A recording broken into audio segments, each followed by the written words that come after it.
I am recording it. Oh, okay. I think there's a way I can allow individuals to record it too. Yeah, I think we have to ask your permission or something. Uh-huh.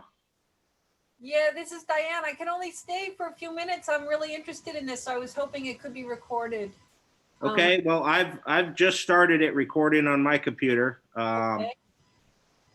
Okay, so it says ask host if I can record, so I'll try to record also. Okay.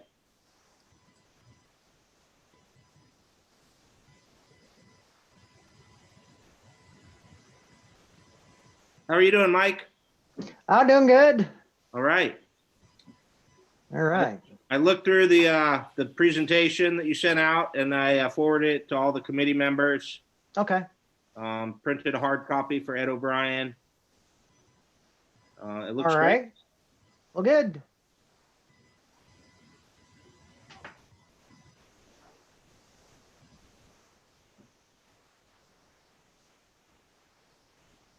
Well, maybe while we're waiting to set up, I could ask Mike.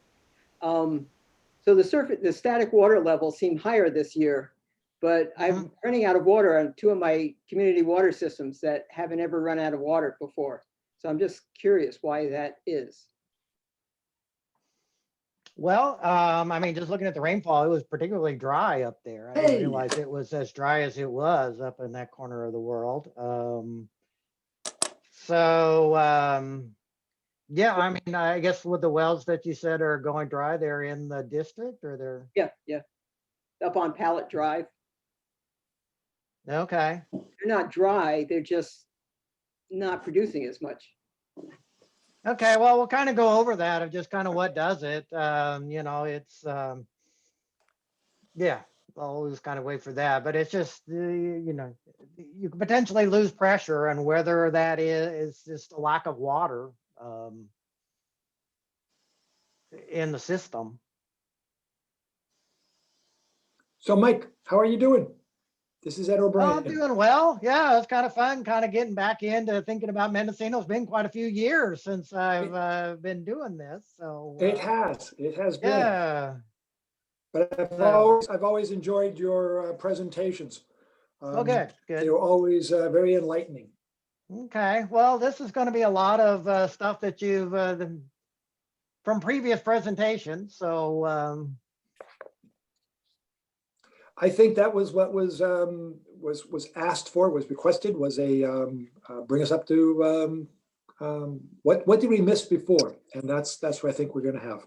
Yeah, and I guess I understand there's a number of new people involved that than there was some years back. So just get everybody on the same page. At least here's the path we trod to get here. Exactly. All right. We still got a couple more minutes, so we'll allow. Ryan, how many people will be on? Can you tell how many people? How many? We've got 11 participants at this point. I only have 9. Is there a limit to how many you can see on your screen at one time? Yeah, I can see about 5. It's I think 25, and then it switches to a separate screen. It's the most way I've seen it. You can different on your iPad. I have 11 on mine. you can see who's participating if you click on the participants button at the bottom in the middle of the screen. I don't have one. Oh, way up here? Yeah, on the iPad, it's on the upper right. Oh, well, that's just who I see. Jim, and Alan. You can scroll. Oh, so there's the hidden peoples. Okay. And the little, some people are not. If there's a line through their camera, that means they're not on photo. That's just their name. Yeah. And if it's a line through their microphone, they're not speaking, or they've chosen not to speak. Line through their microphone means they're muted. But from their side, they chose to? Yes. At this point, Okay. yes, I have not muted anyone. Okay, then I how had, do I make that go away? Put it right there. Yep, go away. Okay, how do you make it go away after you got it on there? Oh, just Little hit the participant thing again. If you hit participants at the top, it'll go away. Got it. Perfect.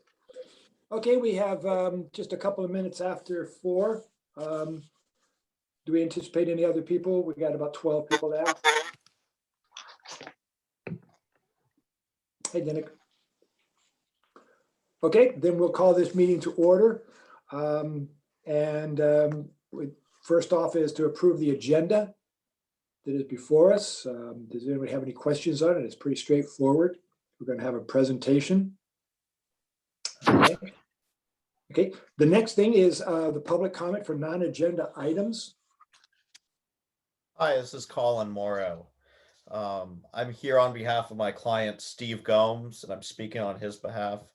I just had about 4 or 5 questions I wanted to pose to Mr. Maley, and I could either bring those up now, or if you'd prefer that I wait, I can bring them up after his presentation or during it. I think he's going to have time during the presentation as it goes along. So if it's a pertinent question to that, we can do it. How's that sound? That sounds good. I'll wait.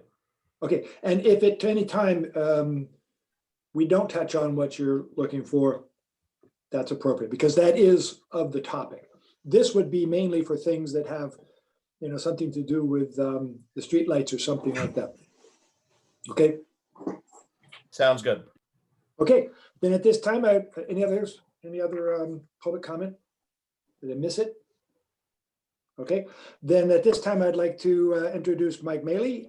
He's a hydrologist, has worked with the groundwater of Mendocino for numerous years and has presented numerous presentations to the community. And it's been very enlightening to those who attended. And I hope that more people will participate. But at this time, Mike, I'm going to turn it over to you. And Okay. this is your. I will share my screen. Let's see. Again, host disable participant screen sharing. So I guess I need permission to share my screen, Brian.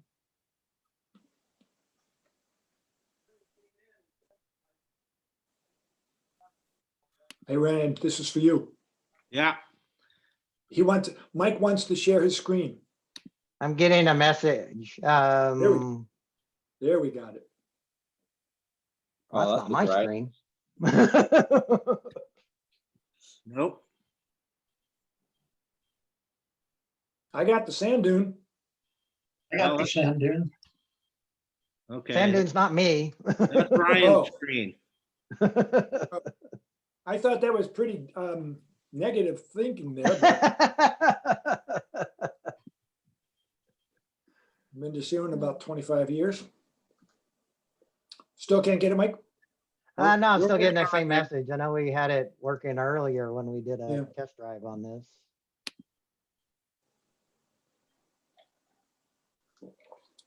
Oh, here we go. Okay. Okay. You All see first slide there? Yep. Okay. Got it. Okay. So I'm going to give a presentation, just a lot of background on Mendocino groundwater. A lot of this is information that has been provided in the past, and just getting started on the kind of new scope of work. So just getting kind of started looking at some of the recent data. So again, a lot of background. This can be a discussion, I guess. Let's see. Here we go. Overview. Talk about Mendocino water supply, hydrogeology, groundwater balance, which is a lot of what the work has been in the past. There were some questions about water conservation effectiveness. We'll kind of go through what we've done in the past for that. And if we have time, go over the water shortage contingency plan, just what was the analysis, the background behind coming up with those. So that's with that. And I kind of have it in blocks. I was thinking maybe I would go through and give a set of slides and then go through that, and then we could have questions and discussion and go back and forth, if that's okay with everybody. Yeah, If you have Mike, a I think question that's a or good way. clarification, we can certainly answer it as we go along.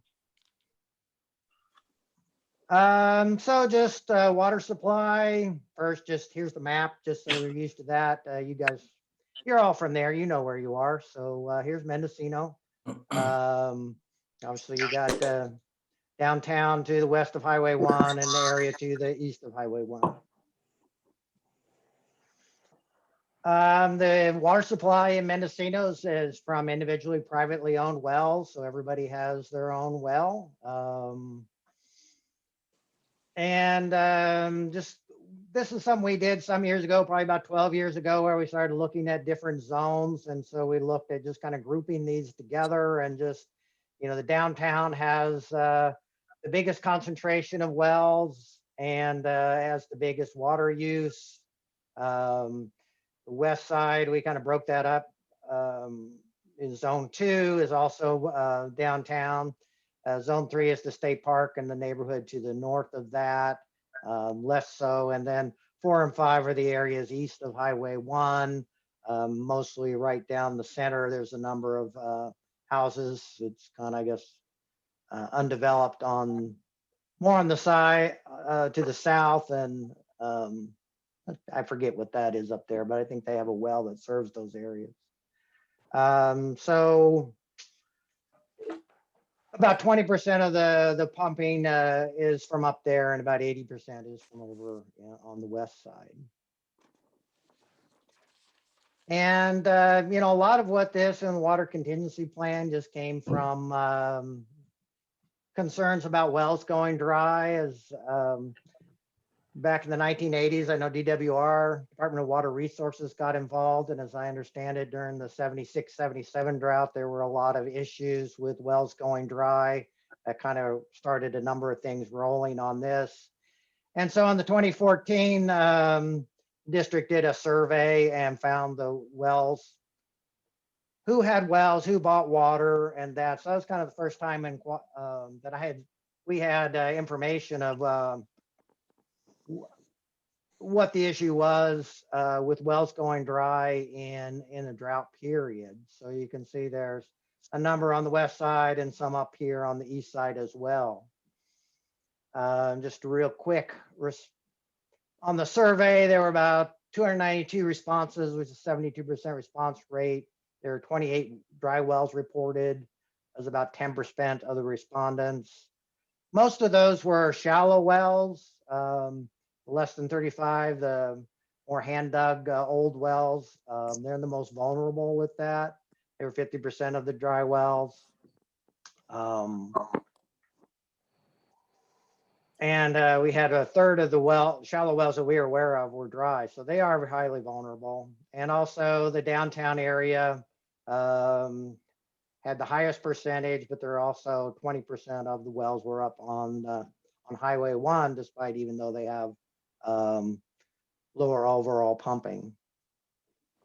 So that was just a real quick introduction of just the wells and that and kind of the history and kind of the issue that's being addressed. So the next one is going to talk about is the hydrogeology, but I'll pause, and if there was any questions or that real quick introduction, I'll wait for a second. So Ryan, we gonna get a copy of this? Do we get Yeah, a copy of this? Check your email. You were sent a copy earlier. Oh, okay, then I missed it. Yeah, I haven't been there yet. And how do I find out, as somebody who's been here for a couple of years, how deep my well is? Is that recorded somewhere? Is it a machine dug well? I have no idea, Ed. I don't know enough about it to know. The county, if it's a machine dug well, the county has some numbers on it, so you can look it up through the county.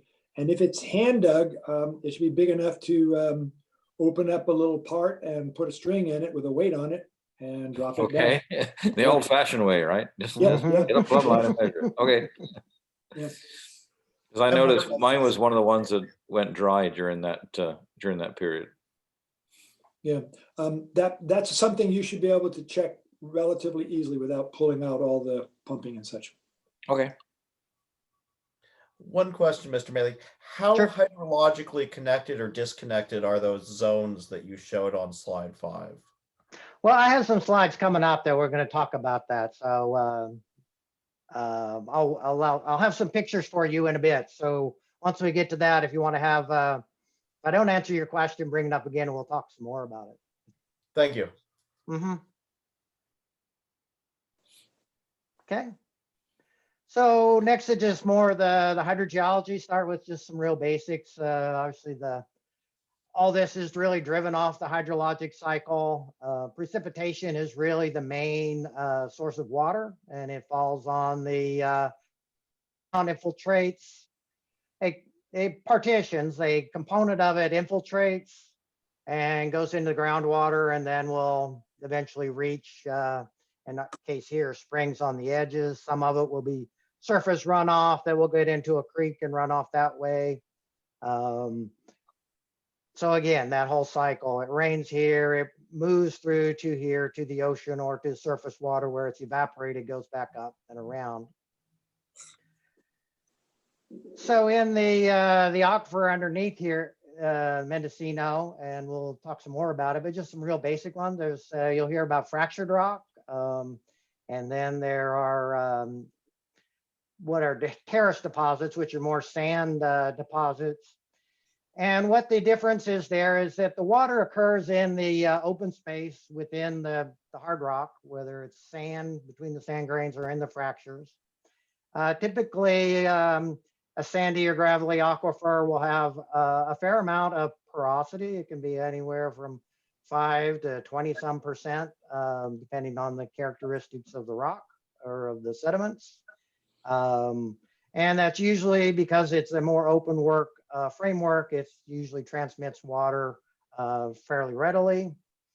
A fractured rock is more temperamental. When you drill through it, is how many of the fractures you intersect, and talk a little bit more about that as we go through it. But water flows through these fracture, and it's much lower volume of water stored in here per area or per volume. There's a lot of rock. So again, they're more temperamental. It's connected in a more complex framework than it is for the gravel. So not sure I did a great explanation on that, but we'll kind of move through, and if there's further questions, I'll be happy to talk some more about that.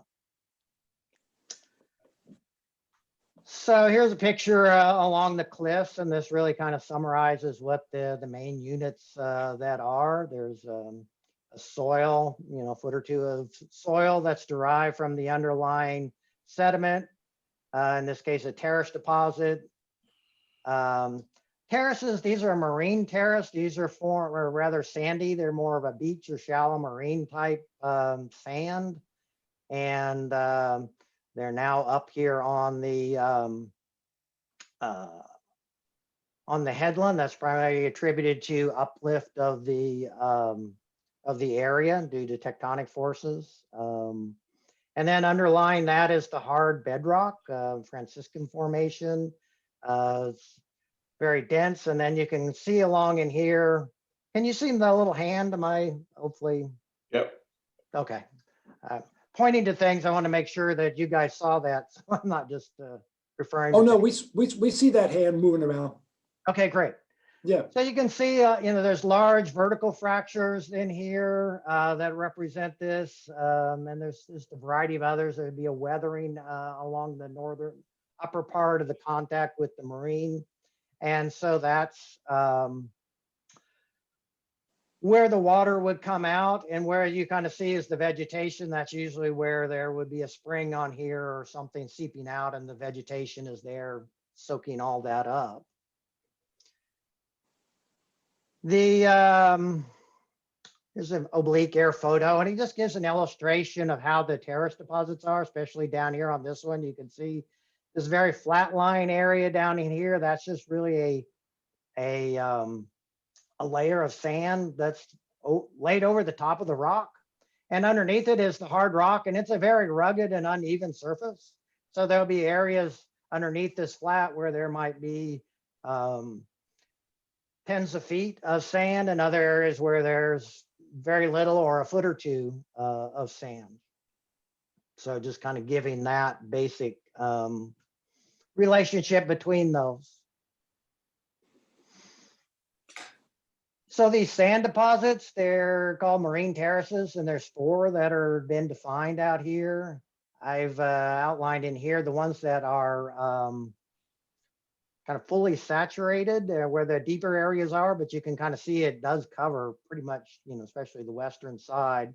So there's a Casper Point out here on the very west end, the Jug Handle Farm underneath downtown, Railroad Terrace up here, and the Fern Creek Terrace up here. Again, this is just outlining where, based on what information we have, that it looks that that's an area where the terrace is perennially saturated, and there is other areas where it forms a soil overlying the bedrock over the rest of it. As I mentioned, the groundwater kind of flows and exits out the springs. And so you guys have seen the springs out there. And so you see it as the weeps along the edges of the bluffs. And obviously concentrations of vegetation that are tapping roots or putting their roots down in there and catching that water just as it comes out of the bluff. So here's first a map. So this is a groundwater elevation contour map. And so what the blue lines represent is a water level contour contour of equal level. So along here, we're saying that all the groundwater level is essentially at 40 feet. And then it goes up from there up to about 300 feet up here on the hill to the east. Groundwater flows generally at a right angle to that. Obviously, the natural system's more complex, but this is a good representation. So groundwater flows down the hill and out here, and is basically trying to find the closest bluff or outflow where it can, primarily to the bluffs. There is some, it looks to be some outflow to this Slaughterhouse Gulch, maybe to the north, but primarily it's going out and around here. And we get this from having, there are a number of monitor wells that were installed. These were done with a grant from like 15 years ago.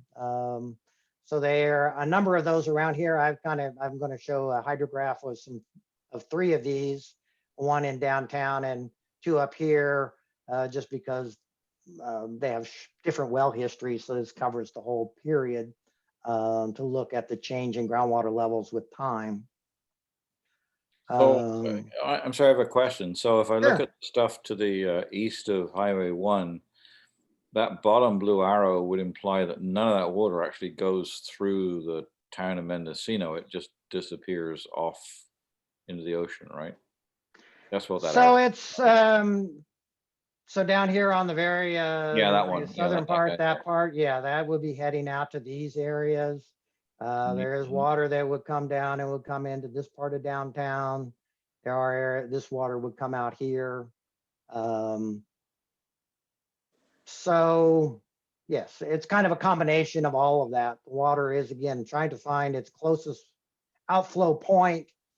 So there would be some going this way. There would be some, you kind of see a little divot here where there's some convergence on the Slaughterhouse Gulch, but also it's just flowing out here towards bluffs out in here. And then what you get out in here, it's the rainfall that falls on this sandy area, and that water will go in different directions.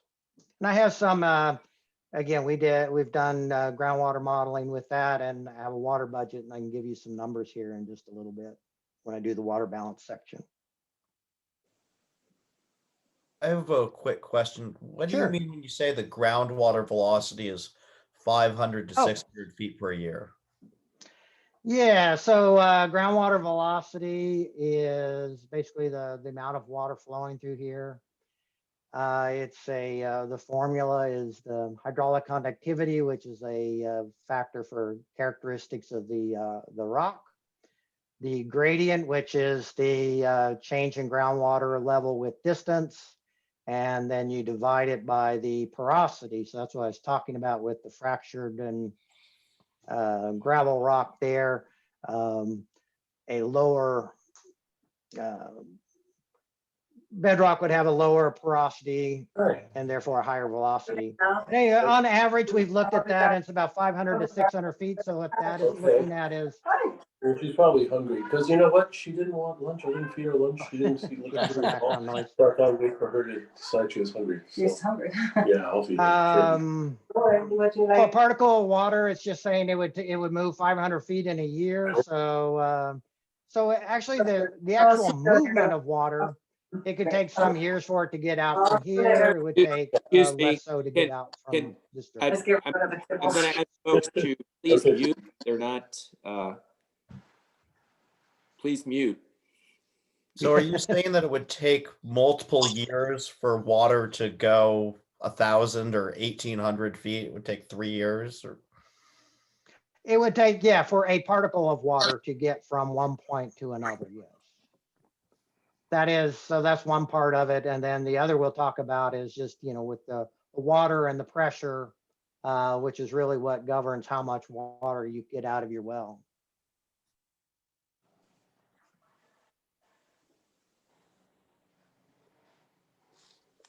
Okay. Mike, I did have a question about the velocity also. Sure. Does it change as it is a steeper slope, as in the east side, the east-south side, where your numbers are going very quick versus out here on the plain where it moves from, it's a long Yeah, distance. it will. 40. It will vary, and it will vary with the type of rock. So in some of this where you get steeper gradients, some of that will be controlled by there being maybe lower conductivity. So it's kind of all three factors can vary. So in general, that's groundwater flow is continuous, it's continuity. So,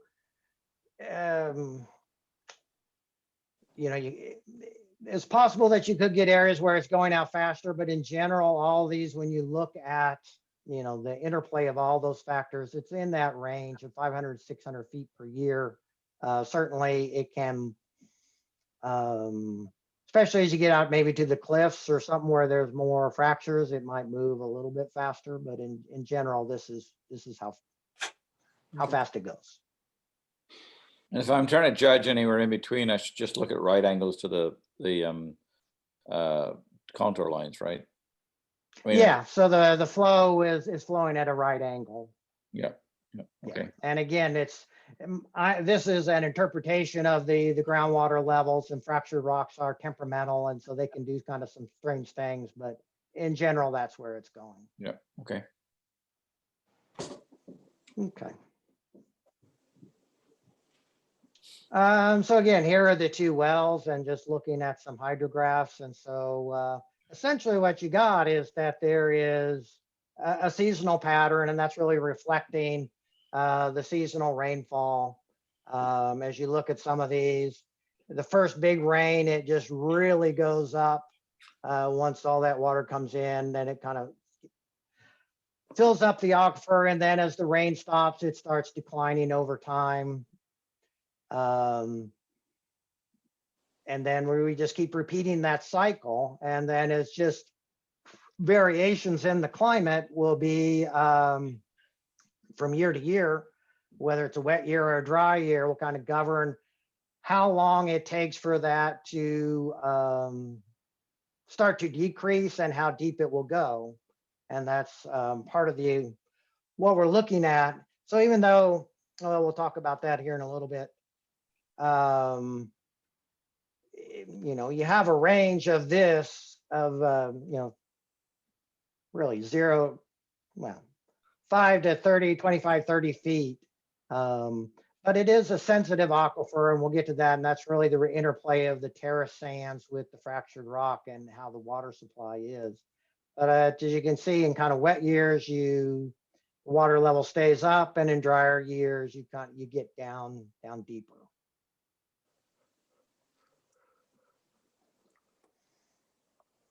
So a little bit of background, just what happens when you pump a well.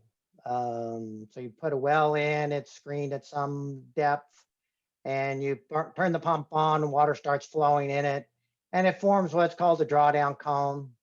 So the water levels will drop near your well, and that will vary, how deep that goes, how the drawdown can be kind of wide and shallow as here, and kind of rocks like the fractured rock here that can be more narrow and down deeper. And that will be a kind of the governing thing of looking at how your well operates. So there was discussion of a well starting not to produce well, as that water level goes down and you start pulling that as you get the drawdown in the well going deeper, you start losing capacity or the ability to produce water. And that's part of, it's not just a well going dry, but it can also just be not being able to produce what is needed. The other part of this, as looking on the other two, is that wells that are close together will interfere with each other, and you'll get additional drawdown. So the hydraulics of it would be, if you had this one and this one doing, they would combine and would end up having a much lower groundwater level between the two. And that's really the basis for when you put in a new well, doing the hydraulic testing for that requirement for a new well. I have a quick question there. Sure. I'm assuming those nice smooth curves are true when you have nice porous ground substrate. How are those affected by the fractured Franciscan bedrock, which I understand is more heterogeneous? So obviously it would be more complex. It's basically called a dual porosity type. So you're pulling water out of the fractures, and in general, you'll get the drawdown will be, we'll get here. The pressure response will be somewhat smooth, but it'll be projected out in an unusual pattern just because of it's going with other fractures it is. And it also tends to be much deeper. So when you do a pump, you basically lower the pressure in your well, and that induces the flow here. And so this drop in groundwater levels isn't as much, well, it's due to the change in the pressure, and that transmits a lot faster than what you would do than the groundwater velocity that we talked about earlier. Let's see.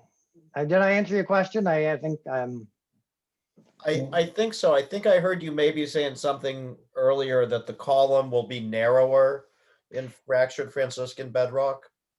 Yeah, it'll be narrower. You'll get more drawdown at your well than you would in a porous aquifer. So that would, as the drawdown in the well affects your ability to transmit, as that gets, if that's, if you have a very deep well, then it's not going to be really seen with respect to the amount of water you're pumping. But as the aquifer would be, as it could be drawn down, that's where you might see an effect on your pumping rate. Hey, But Mike, yeah, it would be narrower. Mike, Yes. would the drop down actually be more dramatic in a fractured type scenario because you have more porosity in the fractures, but you have less volume to draw from, right? That is correct. Yeah. Basically, you're saying the Franciscan doesn't have a primary, there isn't pores within the rock like you do with the sand. So you don't have as much total porosity, but you have these fractures that if they're more open, you first kind of draw from that. And then over time, you're having to pull farther and farther away, and that's a longer flow path. Right.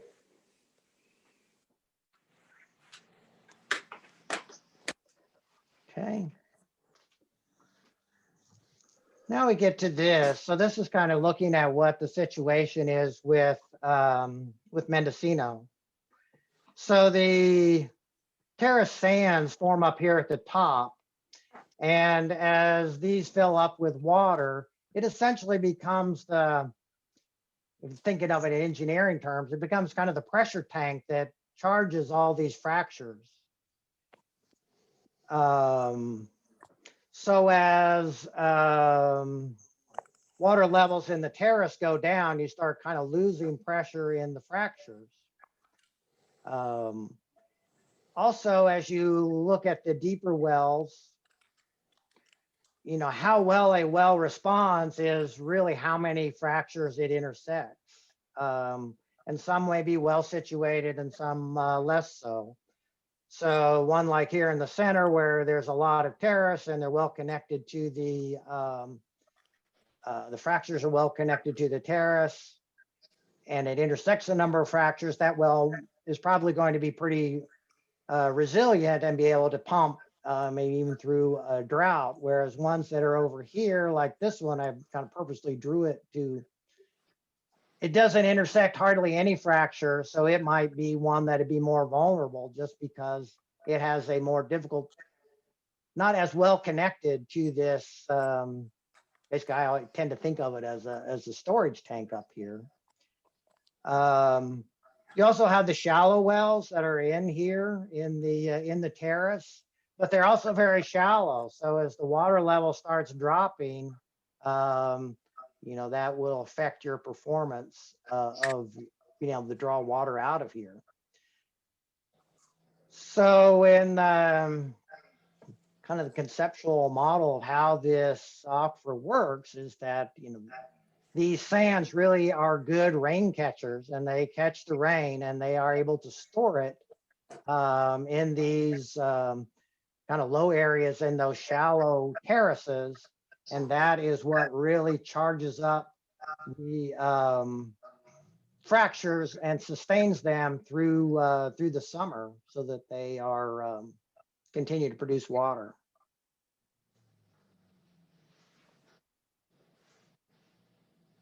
Okay. Let's see. Just kind of a quick thing I had, just that, you know, there's been work has been done. California Department of Water Resources started looking at Mendocino and Mendocino County in the 1980s.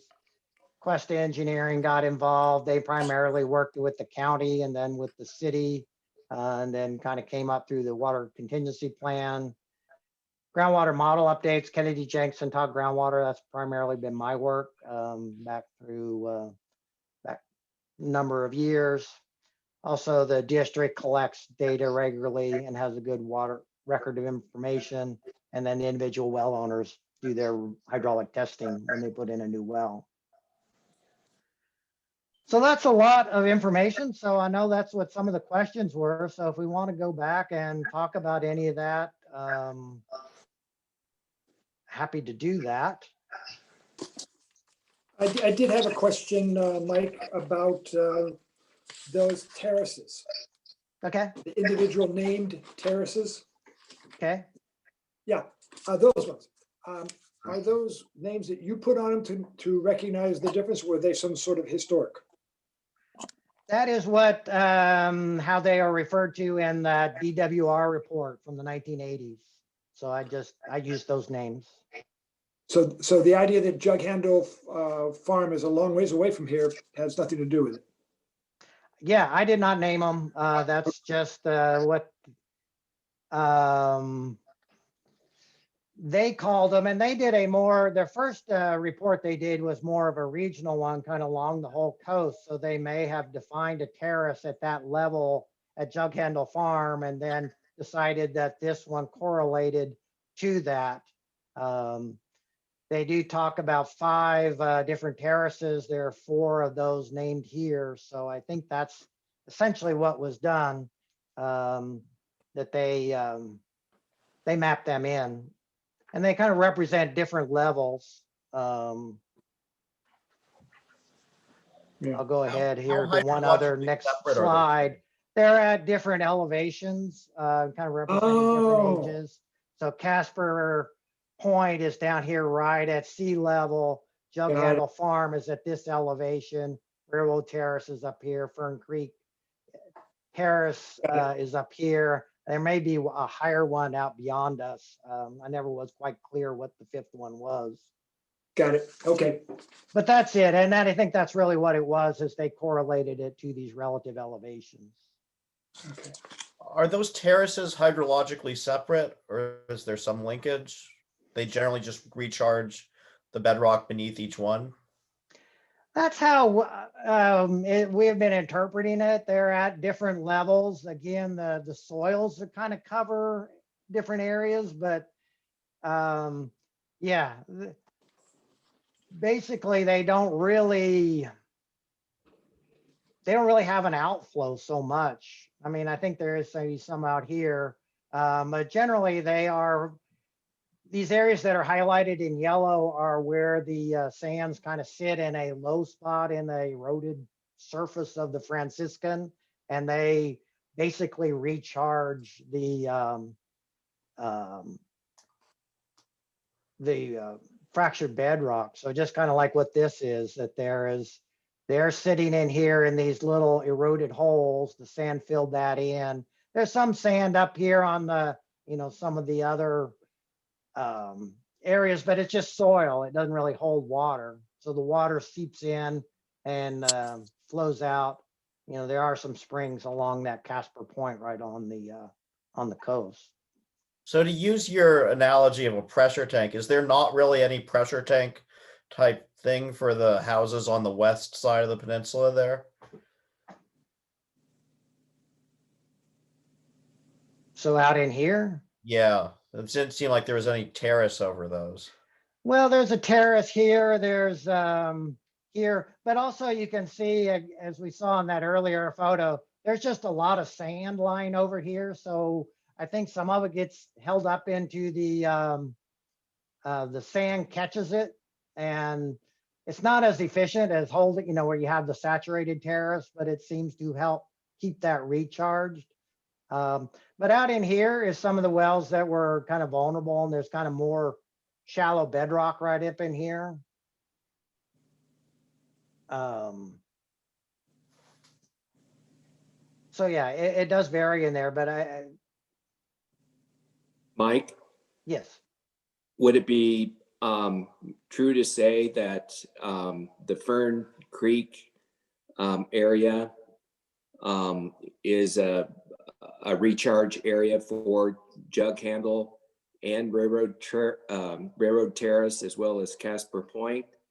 Or is it because of the fractures, or how would that be explained? Generally, I think we've always looked at it as there's really not communication from terrace to terrace. It is the terraces hold the water, and that goes into the bedrock, and then really most of the movement is, especially out to the cliffs, is out through the bedrock.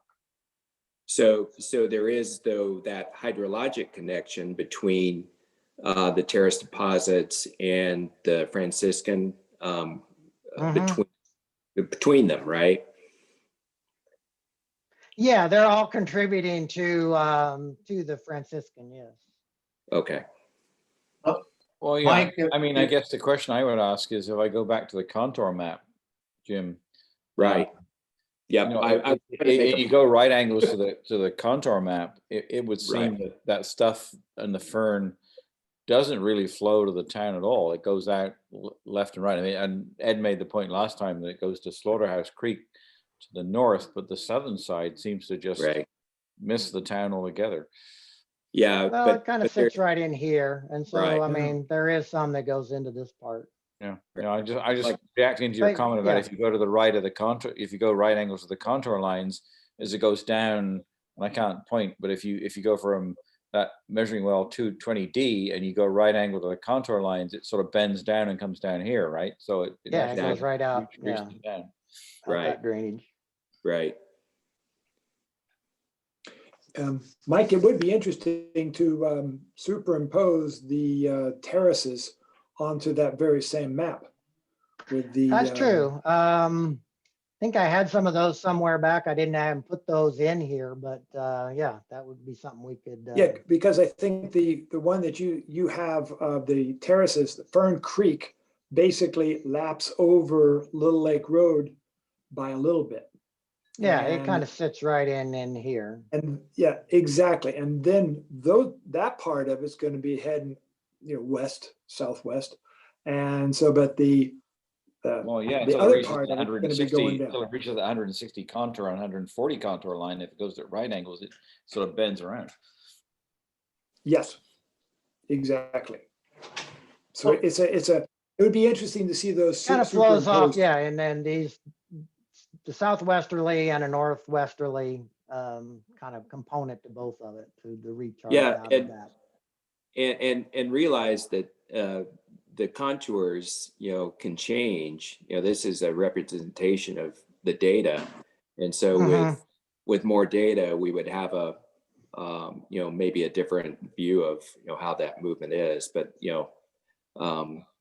it can change. Mike, I have a question or a little point of clarification I'd like, I Sure. guess, is when you talk groundwater velocity of 500 to 600 feet, is that from the terrace through the fractured rock Franciscan, or is it groundwater flow through the sand deposits that you're talking about? The 500, 600 feet that I got was something we had done some years back, was looking at flow through the fractured bedrock. So, I mean, you look at the whole flow path, there would be an infiltration down, and I have a little bit of information on that as well of basically the rain. You can see that there's a lag to it. There's a component that comes very quick and then a component that takes some months to get down. You get into the sands and the water kind of sits in there. It has a bit of a gradient that we can see, but it's probably growing, flowing off, kind of controlled by topography. And it's basically infiltrating in there. And then once it gets into the bedrock, that's what this contour map is representing. And is, again, just that general flow direction and the pressure that is driving it. Thank you. Yeah. So this one is for the bedrock.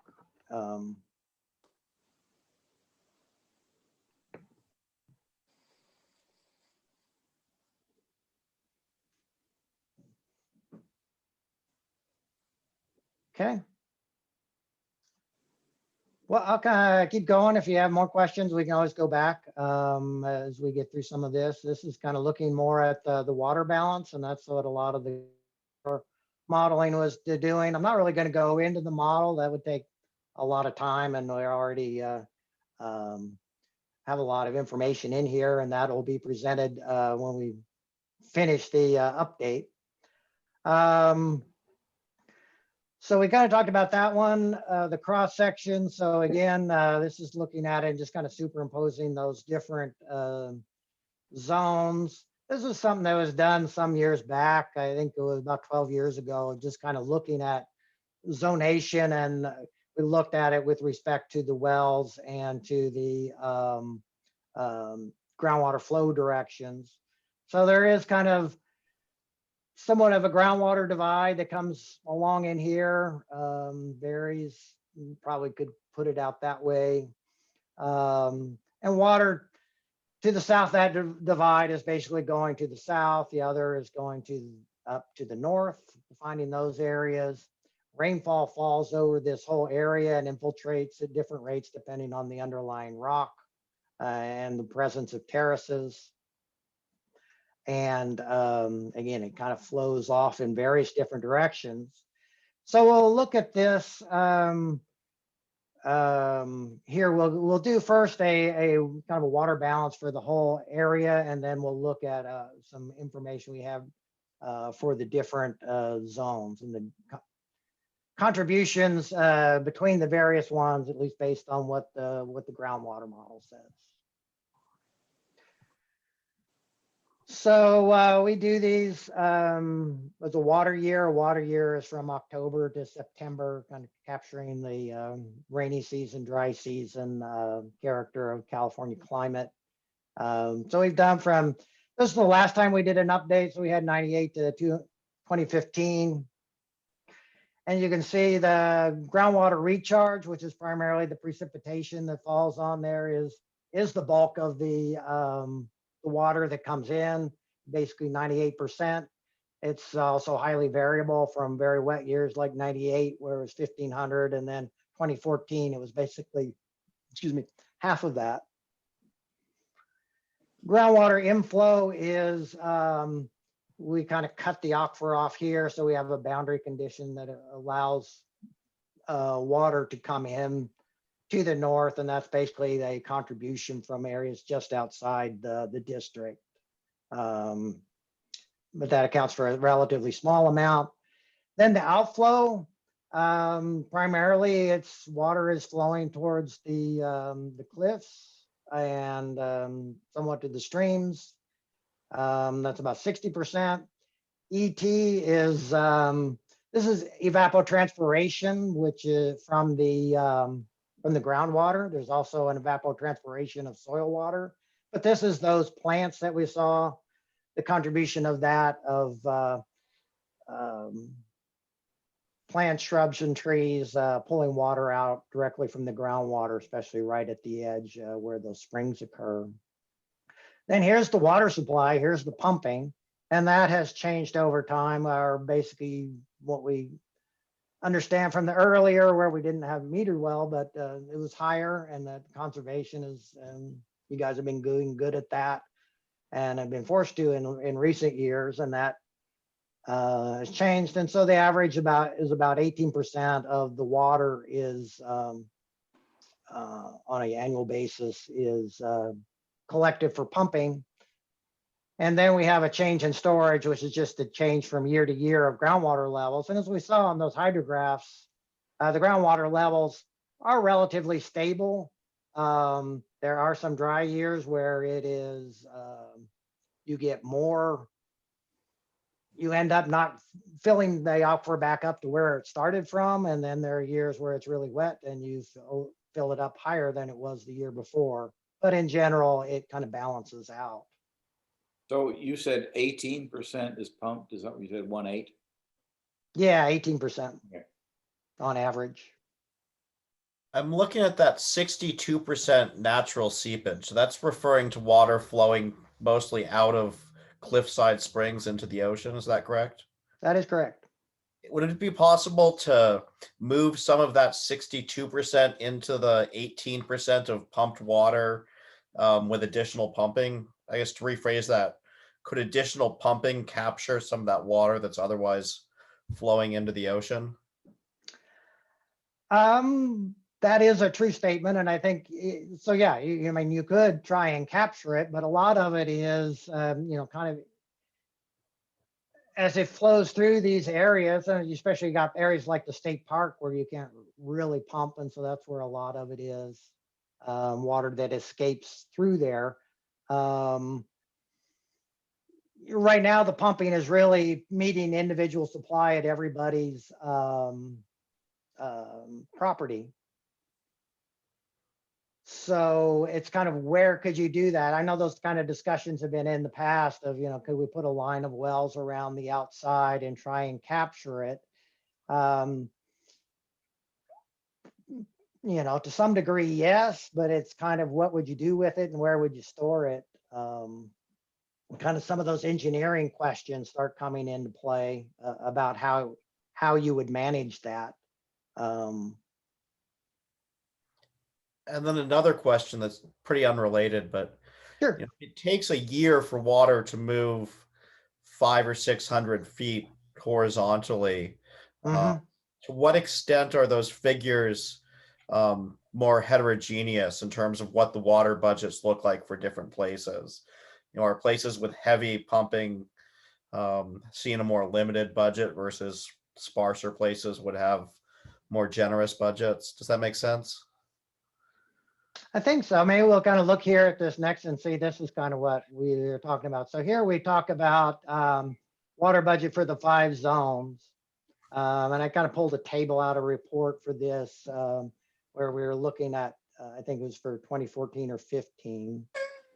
So kind of remember the zones here. This is 1 is the downtown, 2 is the western downtown, 3 is the kind of state park in that neighborhood, 4 is the northern side, the northeast side, and this is the southeast corner. So you kind of look at groundwater recharge and they're fairly uniform and just probably variations with size. And here we have the groundwater inflow, which is really movement between the zones. So, zone 1, zone 2 gets a fair amount of water, maybe about almost, what does that come out to be? Maybe 15-20% of the total inflow is from the neighbors. And that is primarily coming from the outflow from 4 and 5 primarily. So there is some contribution between the different zones. So if we look at that, there's water from here that goes into that zone, water from there that goes into that zone. And that's really what that is. It contributes 10-15% of that water in these areas. If you look at zone 4 up here, it has more of a slight net outflow. This inflow to zone 4 is primarily from outside the district. 5 is kind of almost balanced. 3 is actually getting quite a bit, as you kind of would see from this, that it's getting the most inflow from up there. And zone 1, the western part of the downtown, gets some, but then it also loses about the same.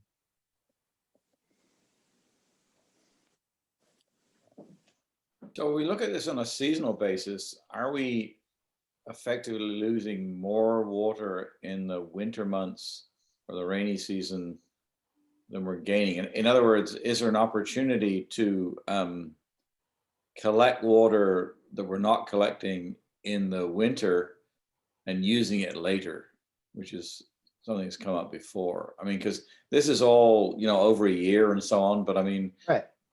I can see that potentially the outflow in the winter months is, very large, and we're not collecting all that water. If we could collect it and save it, we might be better off.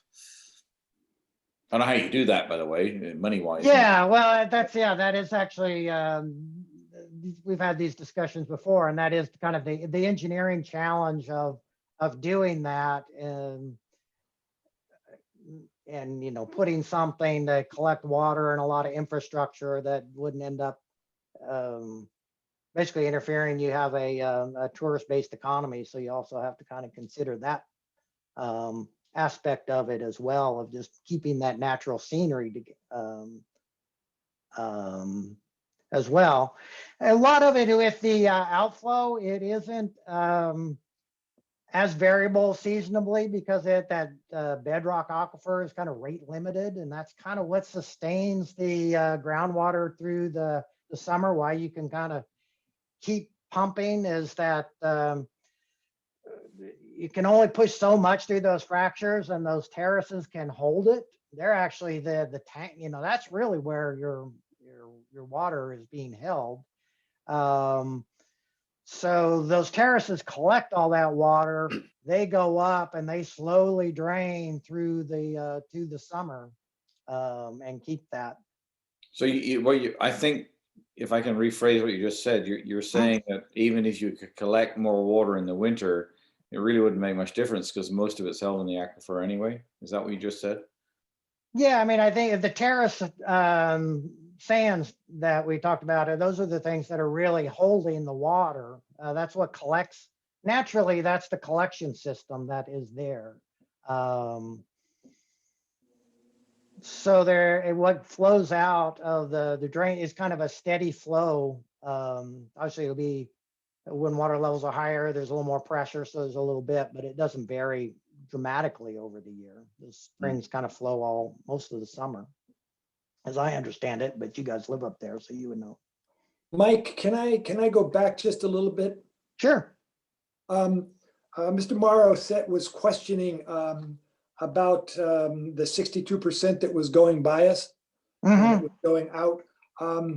When we finished the third or the fourth or the fifth study about where we could get water, the Community Services District came to the conclusion that the water we were going to get was basically what fell on this peninsula.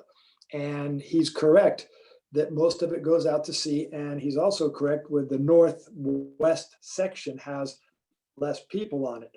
And that is still a very strong possibility for a future development to put wells in a scientifically designed array so that they would capture the majority of that water that was going out there.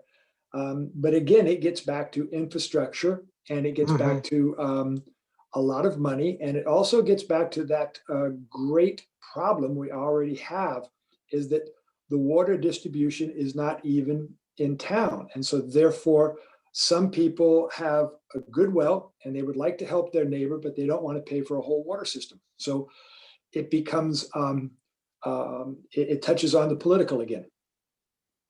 So I just didn't want that to go by where Mr. Morrow didn't understand it. You know, we did look at that. We are still looking at that because that's fresh water.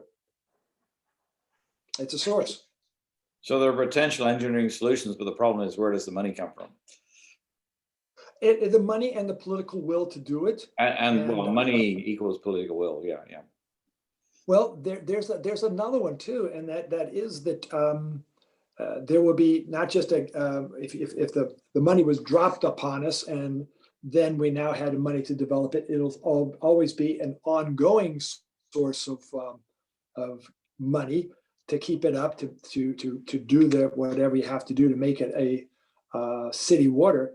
And again, it goes back to political. I have a well, I'm fine. I don't want to spend every month on somebody else's water. So it's a lot of issues, but I just wanted to touch on the fact that we'd never overlooked that. And Mr. Morrow, I just wanted to say, you're correct. I think it is out there.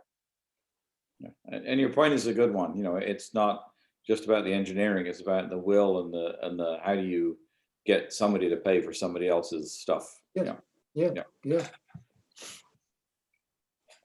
And then just the disruption, if you start, again, kind of making something that doesn't fit in with, the tourist-based side of things too, is another aspect of it. Oh, and it's a state park too, right? So Yeah, there's a state park, Yeah, and so that then you too. got to deal with the state. Mike, I also have a question for you that somebody that was sent to me in a message. Okay. What evidence do you have of where the groundwater flows, especially that supposedly flowing into Big River? And is the data presented from models or actual measurements within the district? The contour map that I'm showing here is a modeled one just because it makes a nicer picture. We do have some the groundwater contours.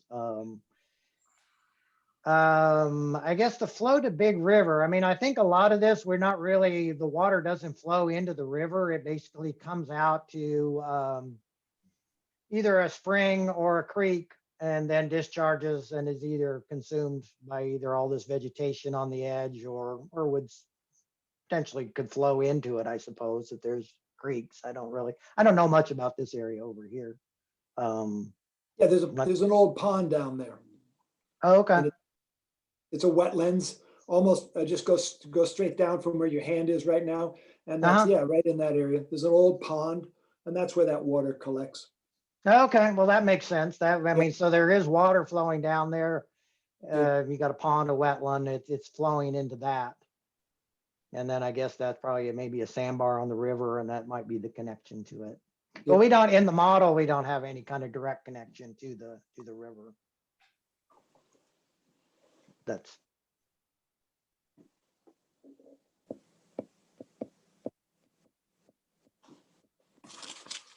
There was a question, I guess, about recharge and just kind of maybe what we did with that. And so try and go through this. Hopefully I didn't make it more complex than it needs to be, but I mean, there is a delayed recharge effect that seems to be help sustain water levels through the summer. And we really got a lot of this, you know, through the model calibration, is that we really had to have that to be able to match the groundwater levels.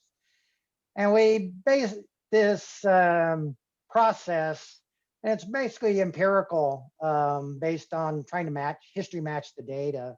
And so it's based on hydrologic principles. You know, when the rain falls on the ground, it starts to partition into surface runoff and to what percolates into the soil. And then what percolates into the soil, some of it is taken up by the plants through evapotranspiration, and the rest goes down to the groundwater. And what we did is come up with a set of relationships, just saying that the bedrock is going to have less ability to infiltrate. So we apply less than 20% of the rain. We kind of have a formula for that varies month by month and through different conditions. But generally it's relatively low. And that's with that. It's more hard rock. It's just in the fractures. You're not going to get as much percolation as you would in the sands. Terrace soils, this is where you have a soil overlaying the bedrock, but you don't have a saturated terrace. And so again, we get pretty good. We said 40–80% of the precipitation is captured in that. And then we have saturated terrace where we have 60 to 110%. And you might ask me what 110% is doing there. And that was a concession that some of this runoff is going into these areas and some of these areas where those two are closely together. And that's how we came up with that higher number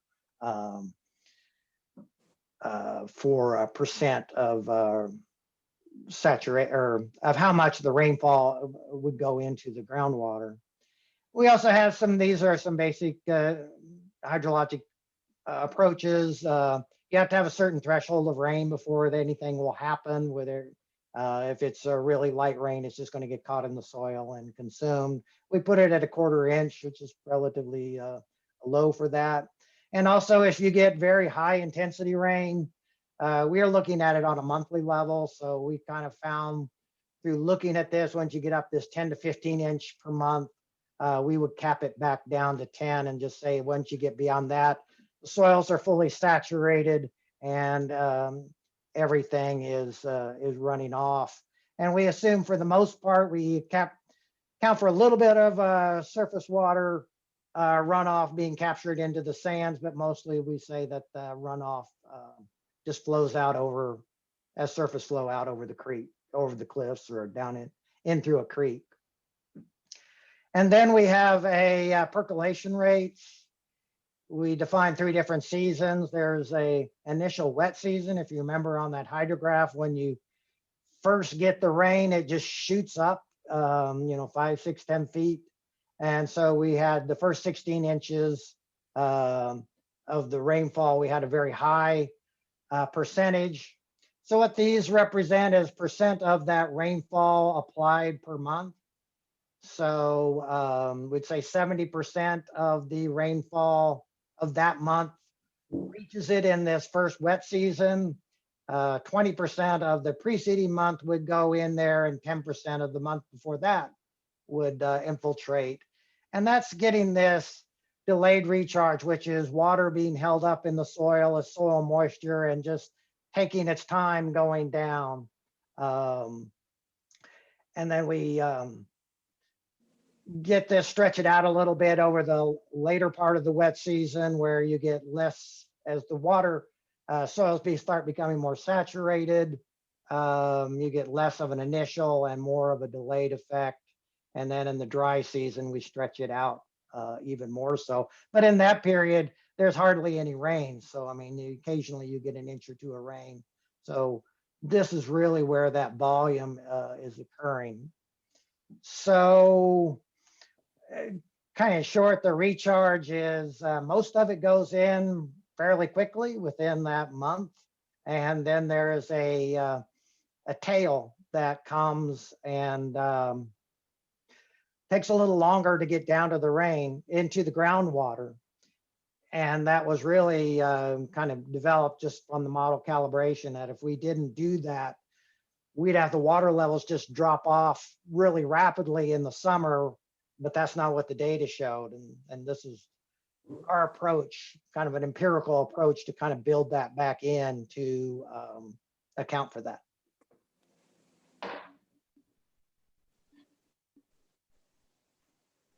Okay. Well, I don't know. I'm just going to ask. I guess it's 5 o'clock. I don't know how long you have for this, or you. Should I just keep going, I don't or think there's do you a want me? limit. What's that? I say, I don't think there's a limit. I think that you're at a good point right now. You've given the basics, and I think this right here is particularly important. Okay. Yeah, I just wanted to check on, make sure I didn't over. All right, so water conservation effectiveness. This is kind of a summary of some work we did at the end of 2015 and 16 of where we had the stage 4 drought in 2014, and what did we accomplish through that, and then we used the model as a method to try and get to that. Just real quick on the 2011, 2015, actually 2016 drought. Average rainfall is 40 inches a year. Averaged about 75% of average, and that varied. There was obviously 2014 was a very dry month, or 2013, I guess it was. But when you do that over 75% over 4 years, basically your rainfall deficit over those 4 years was 40 inches, which is equivalent to missing 1 full year of rainfall. So again, you missed a lot of volume during that drought. The driest 12-month period in the history, except maybe might have been passed in 2020. You only had 12 inches in January to December 2013. And then it ended in 2016 when you got 43, almost 44 inches of rain.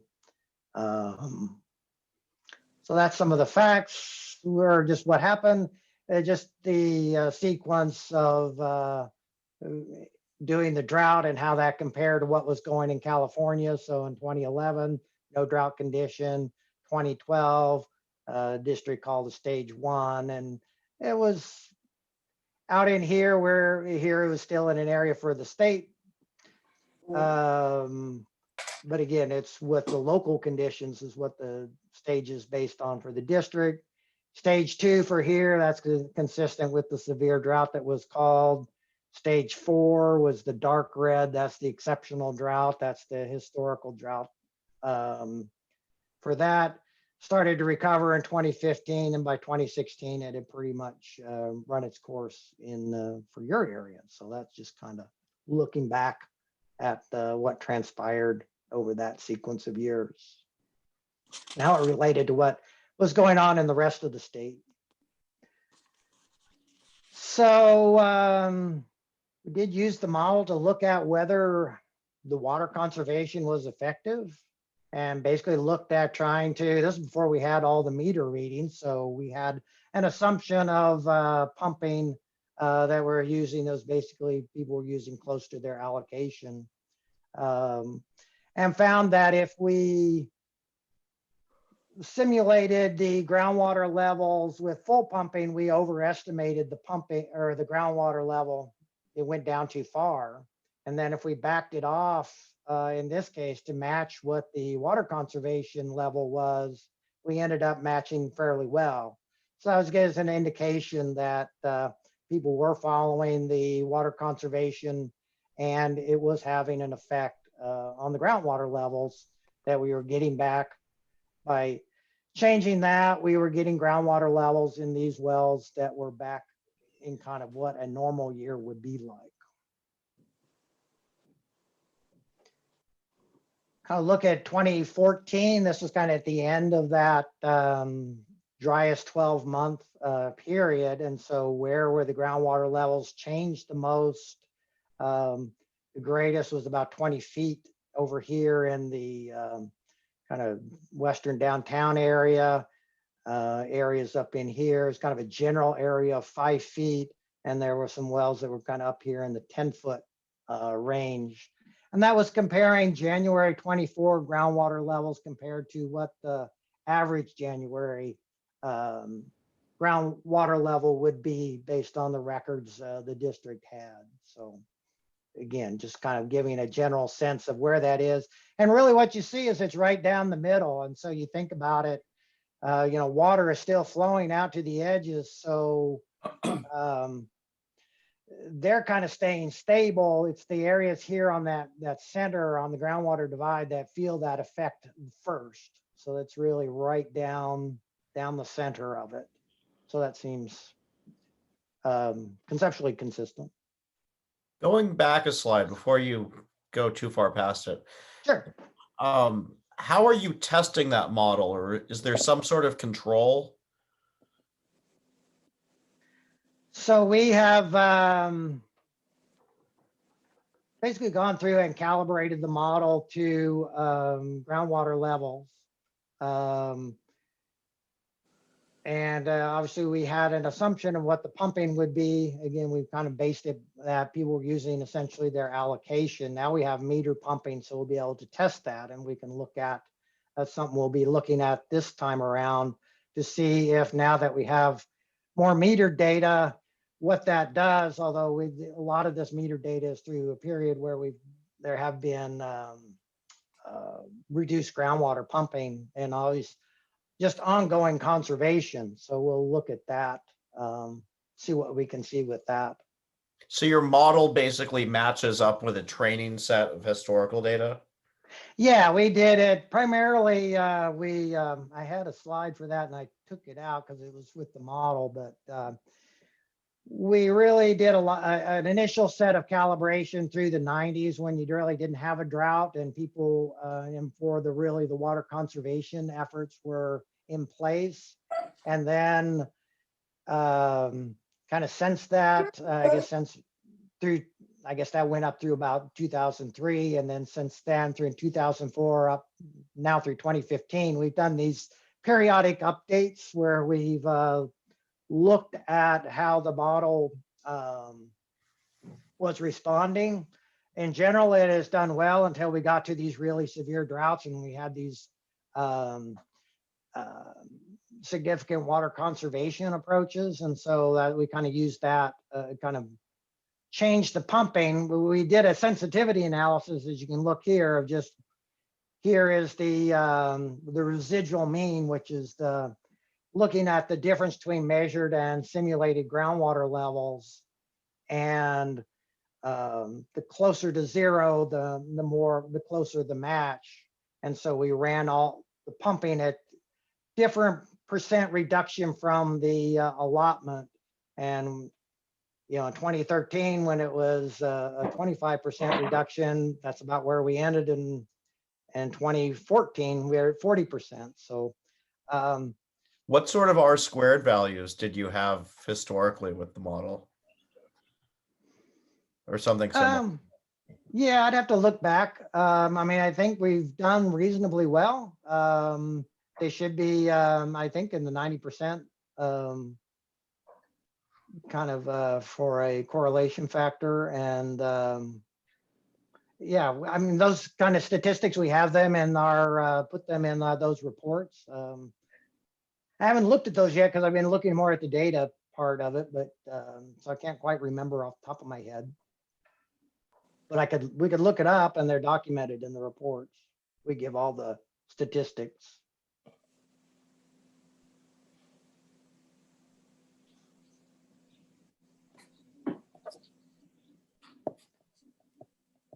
One other thing we did was to look at then taking these conditions and saying, well, if we did a full allotment or we did the reduced pumping, what kind of effect would that have been? And so what we saw was basically the positive number saying that the effect of the conservation was that there was about 9 extra feet of water here in the downtown area. So these are 3-foot contours, was a 1 foot around the edge. And so it's this area again where the high density is obviously where you're going to see the biggest effect from just looking at changes in pumping. And then there's some that goes up and around over in here as well. So we did that for 2014 and for 2015. And we even got some areas that were 12 feet up in here. So, and again, it's right along that center line where most of the things occur.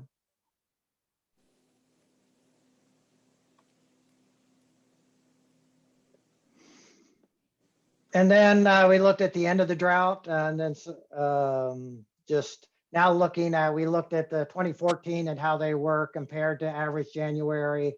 And then we got our first wet year after a multi-year drought, and water levels were now above average. So it really kind of shows that the, again, the aquifer, the sands are a good rain catcher, and that I guess the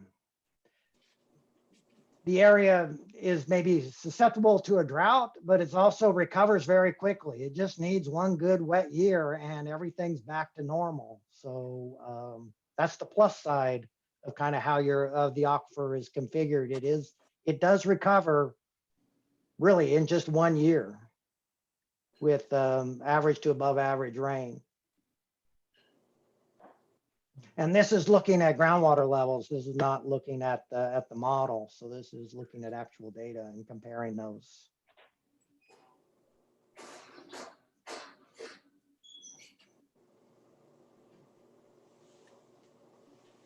So it's just kind of our conclusions from that was that we kind of used the model. It seemed that the water conservation were being implemented as per the district.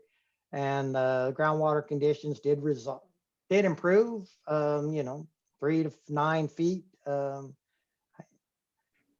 with the highest improvement occurring in the high density areas. All we can say is that we assume there would have been more dry wells without the water conservation, but we don't. You can't prove what, well, at least the model can't really look at well performance is probably the best way to put that. We look at it at a general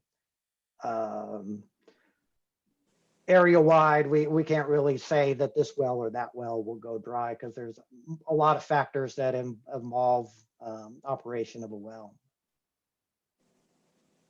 including condition of the well and that. So that's that little piece. So if you guys want to hang in there, I can kind of go over just some of the background of what we were thinking when just development of the drought contingency plan and the drought levels. So again, the water shortage contingency plan was developed in 2006, I guess updated in 2009. My work that I did for that was back in 2005, 2006. We wanted to provide ability to forecast drought conditions, define some criteria with specific dates and directly measurable quantities that can be used by the district to identify a drought. It's no good help identifying a drought and said, oh yeah, it was a drought, we should have done something. You needed something that could look forward. So that's why we chose rainfall, and we'll go over a little bit more about that. Identify conditions early so measures can be taken, and provide a mechanism to evaluate recovery. And that's the component where we have checked the groundwater levels in the summer. And that's kind of what this year with the, I guess, combination of conservation and the economy, especially with the tourism aspect being lower, there was less pumping, so groundwater levels just didn't decline as much. So we were able to have a mechanism to pull you out, undo a drought declaration as well. Before we get into this, I also want to just kind of make a note that because of the drought, the Department of Water Resources is now looking at developing water shortage plan guidance for rural communities. In the past, they focused on urban, so there's a lot of regulations for urban areas, which are defined as having 3,000 or more connections. But as they state in here, the small water suppliers in rural communities were the areas that were hardest hit during the drought. And so now they're looking at and have a draft guidance out to start requiring small areas to start looking at what they, or at least guidance of how to address water shortage contingencies. Then they have a outlined a set of steps in here that are based on American Water Works Association manual. And so a lot of these are what we have in the water shortage contingency plan now. They're kind of really related to the urban water management plan, former water shortage response team, forecasts, relation to demand, balance supply and demand, trigger levels, stage demand reduction program, And water board. and adopt and implement a plan. So these are things that are coming. And so just kind of want to bring that up. They're still out in draft form. I don't know what their timeline is for issuing that as a final guidance. So to kind of look at, so the district has rainfall data going back to 1901. So that's kind of a nice long history of information. And so you can kind of see the natural cycles of things, and that, you know, there was a series of bad droughts in the 20s and early 30s, occasional bad droughts. This was the 76, 77 drought, which seemed to cause a lot of issues with here, but otherwise it was wet. Some, and then our recent droughts in here, including 2020, which is actually remarkably dry. So that was quite a year. So that's just the rainfall record.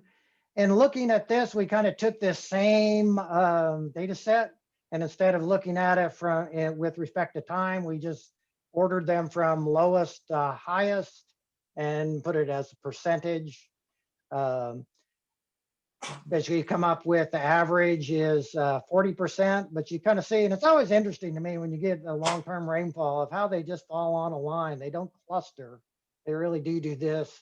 And then you have 3 really wet years in the history that were extreme, and that kind of pulls the average up to 40, whereas the median, the 50% places, is about 38.5 inches. When we looked at doing the droughts, we looked at looking at this lower tail. And so there was a mild drought and a moderate drought, and these are the ones that have more of the voluntary restrictions on them. And then we really tried to put the areas where we had mandatory, where they were the very severe ones. And so in that 100 years that we had, there was only 2 back in that period. And so that's what we were looking at defining as that were the really problematic times when you needed to do something more substantial to sustain the groundwater.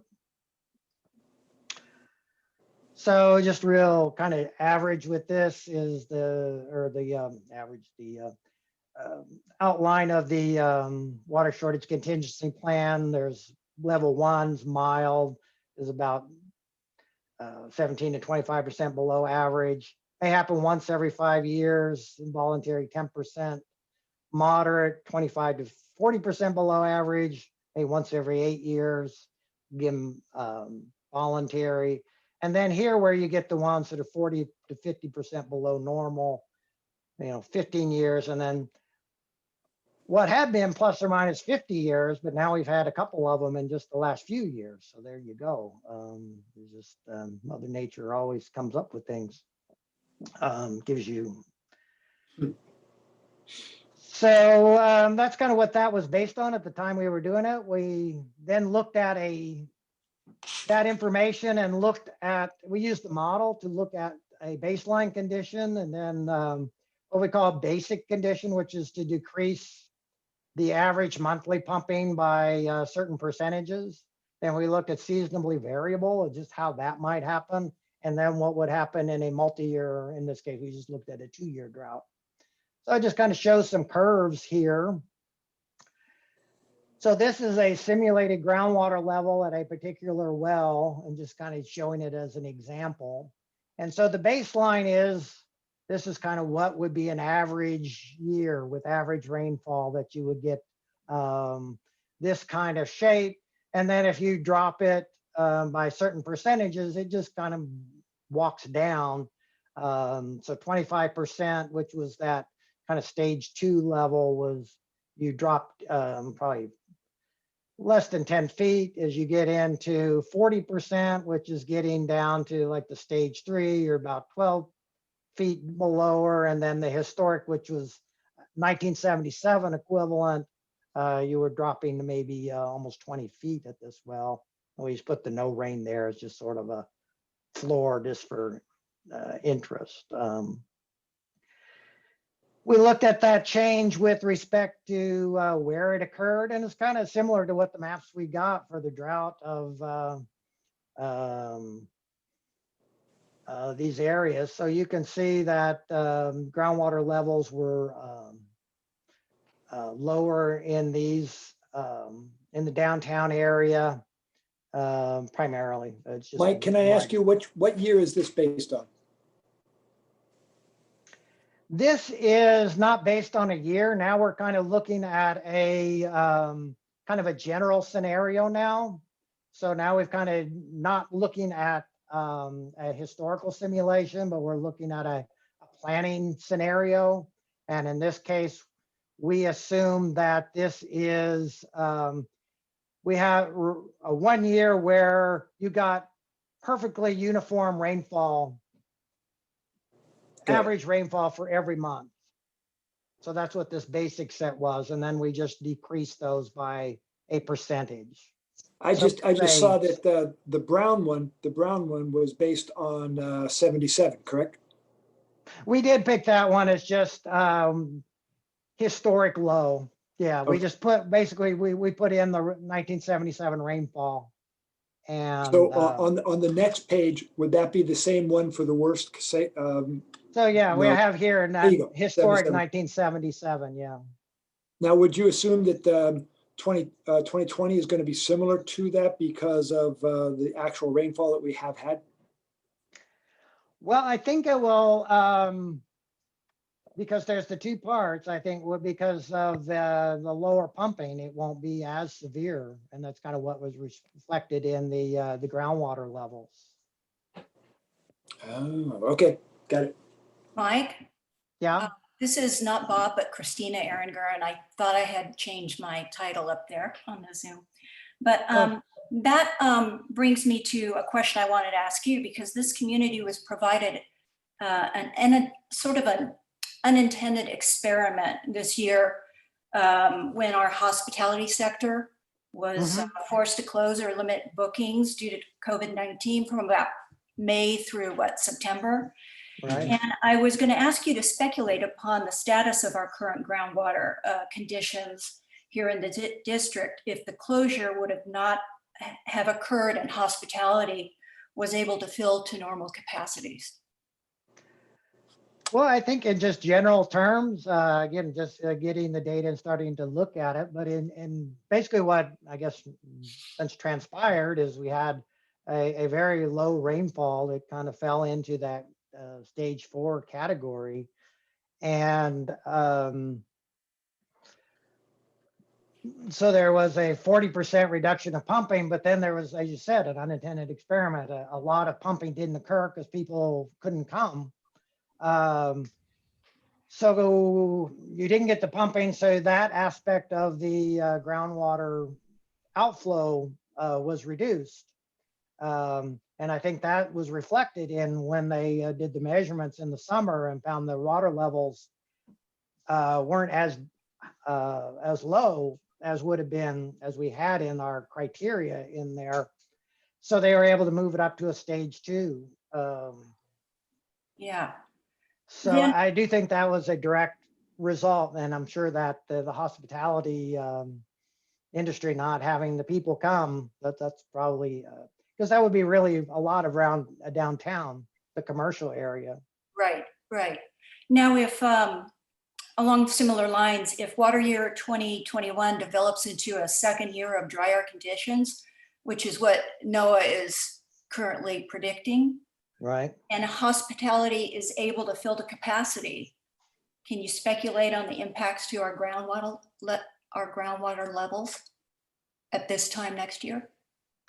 Yeah, I'll jump ahead here. So I guess this is how I would answer, just kind of with that is, so this is a, now where we did a set of groundwater scenarios where we did, this upper set is the, where we used a groundwater level, it's the uniform baseline. And then here is 1 year drought, kind of 40% reduction. What we did on the second set is said, okay, what if we started the groundwater levels at the end of that drought and then ran those? And so what we kind of looked at was if you did this one and had average rainfall at the second year of a drought, you could almost back to normal. And again, that really reflects that the aquifer is very resilient and pops back.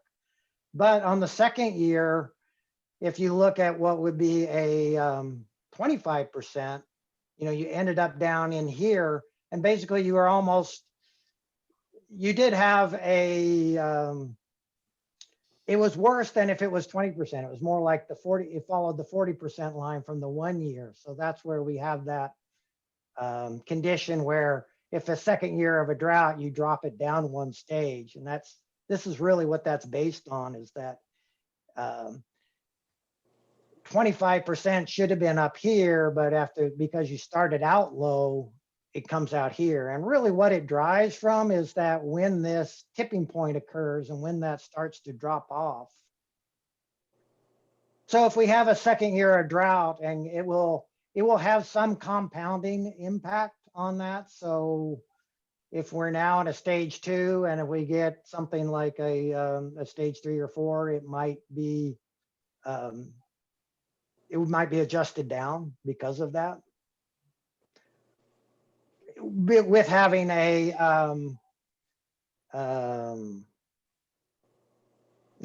based on what the current stage 2 is, or what the drought condition is when you enter into it. There is some carryover, I guess, is what we're basically saying, is if you don't have the thing fully saturated and you hit a second dry year, it gets, it does get lower. Thank you. I'll go back to this one. This one is kind of interesting. So we looked at seasonal variability. So here's the baseline with uniform average rainfall. And then we did a dry spring, a wet spring, and a uniform spring. So the purple, green, and orange all have the same total rainfall for that year. It's just distributed differently. And they end up at very different levels. So if you have all your rainfall fall in the fall, and then you have a dry spring, it starts dropping off and will end up lower than it would have been if it had been uniform, which is the green. Conversely, if you have a dry fall and get in here, but then you have a wet spring and get your rain in these months, you fill up the aquifer right before your pumping season and right before the summer, and kind of falls off at that level. So timing of the rainfall has an influence on things. Again, the aquifer is a good rain catcher, the terraces are, and if you spring rain is really beneficial to your getting your summer water supply up those terraces and charges up that system. Mike, doesn't trends in climatic shifts, aren't they pointing towards rainfall coming earlier in the water year? Is that how you understand it? Well, I think it's a little bit more, on the coast, whether the timing is going to be that much. It's more, I think, the intensity could be that you'll get it in larger, Yeah. more big storms and less kind of more general rain is kind of what some of the analysis I've read. Some of the more about moving things earlier, I think, is more for the Sierra rather than the coast. But I haven't kept this up to current on that as maybe I have in the past. I've been involved with other things. But,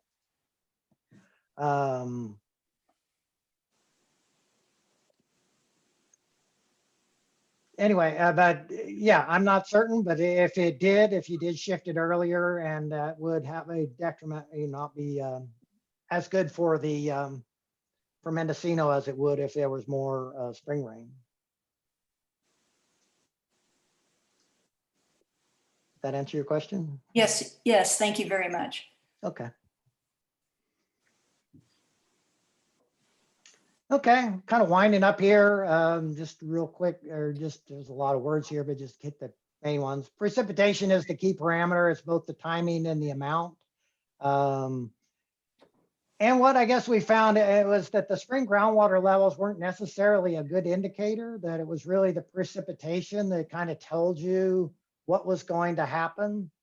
And that's really why we based that drought on the precipitation. It gave you a good early indication of what was going to happen.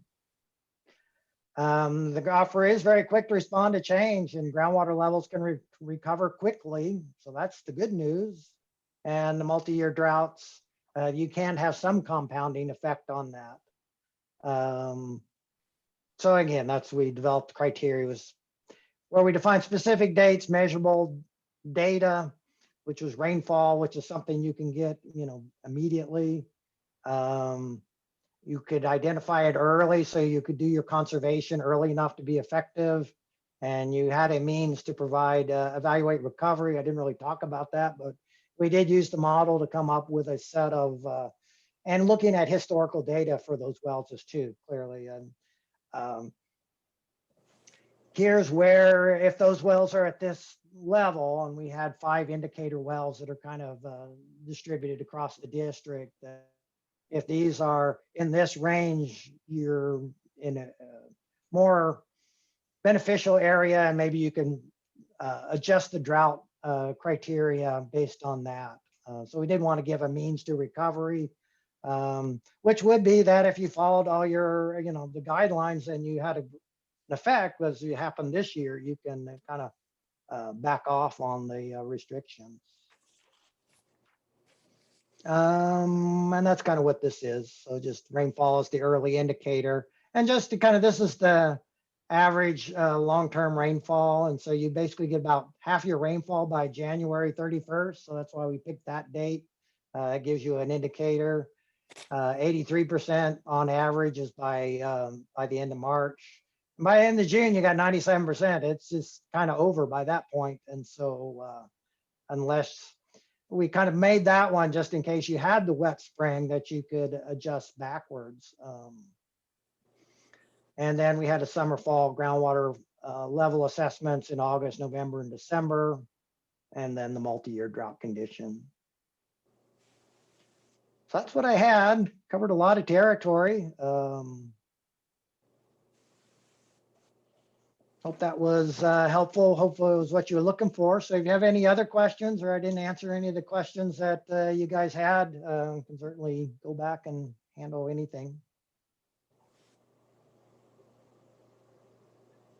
Okay, I want to open this up to make sure that everybody, if there's any questions that would be appropriate for Mike to answer, this is a good time for it. I have one, Mike, another one. Are individual well histories and well logs accessible to the public in Mendocino County? legally? That is something that has changed. You can get well logs, I think, from the Department of Water Resources. They have a website. My staff hydrogeologist would know exactly what that is. I don't remember what it is off the top of my head. And I think, so that is something that changed with somewhere during the drought, that those were made. Well logs were confidential, and then they were opened up, and that's kind of consistent with what's happening across the rest of the country. California was like one of the last ones to kind of make those available. You could probably Google that and find where that is, or I could ask my staff geologist where it is. I'll make a note. Thank you. Any other questions? Mike, hearing none, I want to thank you very much. Even though I have been a receiver of all this information before, it was very nice to see it again. I hadn't done it for probably 7 years, and it was very helpful for me to remember some of the different things. Oh, good. I'm glad it was helpful. Yeah, it was good for me. It's been a few years for me too. So yeah, I was getting When are you myself scheduled back to up do to another one? speed. When are you scheduled to do a new one? An update? I think in January. I think I'm getting the data, and I was going to do the model update kind of here November, December, and have results after the holidays. Okay. Would that be something you'd be interested in Zooming again? Yeah, I was kind of expecting that I give a kind of same or an update, a presentation on that work. That might be something that the board would want to do and share it with the committee. That's how we kind of done it in the past. I know it was Yeah. usually at a board meeting. Yes, yes. Yeah, Mike, this is Ed, this is Harold. That is something that I'm sure the board would want to schedule as part of the board meeting. Perfect, perfect. Okay, I don't think we have anything else for Mike, but our thanks. And we do appreciate you clarifying all this information for us. Yeah, happy to do it. Excellent. We'll see you sometime next year. Okay. The next thing on our agenda, if everybody's ready to move on, is to set goals for the next meeting. Any particular things? Basically, this was a suggestion from one of our board members to learn as much as we can of the history of the groundwater modeling and the information that we received. So my question is that enough to start going on and trying to review the ordinance and see if this is what we want to do? But my suggestion is if we have any questions or problems with the ordinance, if we find something seems to be out of whack, this is a time that we should probably set it in writing via email or something like that, and send it to Ryan and allow him to categorize it and then send it back out to everybody. How does that sound? Sounds good. Unmute. Yeah. Good. Sounds good. I've had one or two comments from neighbors up here on the eastern side of Highway 1. I don't know whether Jim has as well. So I think it would be interesting, and there's some background that what Mike said would go with that too. So Yeah. Let's get those questions to Ryan, and maybe they're the same ones that somebody else has, and let him bring it back to everybody. We'll take a look at them and start seeing if we can come to some sort of a conclusion, some sort of a to present to the board. Okay. I truthfully, I don't have a whole lot of contact with people that have too much of a problem with the groundwater management. I'm in the red zone, and they have a tendency to believe strongly that there's a problem. They see the water truck They know that there's people that don't have enough water. So I can't really anticipate too many other things. I have heard some of the issues that have been brought up, but let's see if we can get those in an organized manner and see what we can do. Any other suggestions on that for setting the goals? Did I miss something? Nope. Good. Okay. Matters from committee members. We got anything?